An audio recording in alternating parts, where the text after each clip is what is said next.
May isang eroplano na nasa biyahe ng araw na iyon. At ito ay may sakay na 4 na pasahero.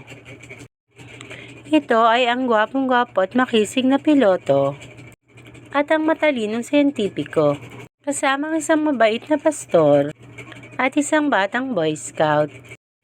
Sa kalagitnaan ng kanilang biyahe, ang piloto ay naglahad ng eroplano ay malapit ng bumagsak. At tanging 3 parachute lamang ang nakalaan para sa mga makakasurvive.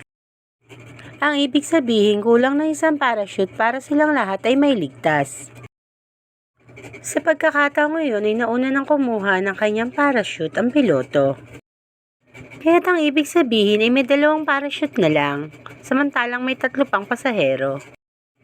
Sinabi ng matalinong siyentipiko na kailangan pa siyang mabuhay sapagkat siya'y matalino at marami pa siyang kayang gawin sa mundo. Kung kaya't kinuha nito ng mabilisan ng isang bag ng parachute at dali-dali na itong tumalon. Kung kaya't naiwan ng Boy Scout at ang mabait na pastor.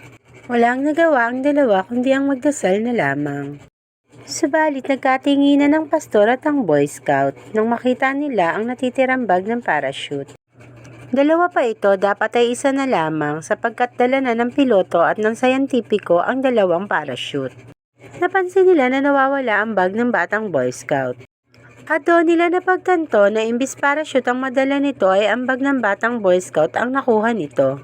At dahil sa pagkakamali ng siyentipiko ay nakaligtas ang batang Boy Scout at ang pastor. Ang aral ng kwento.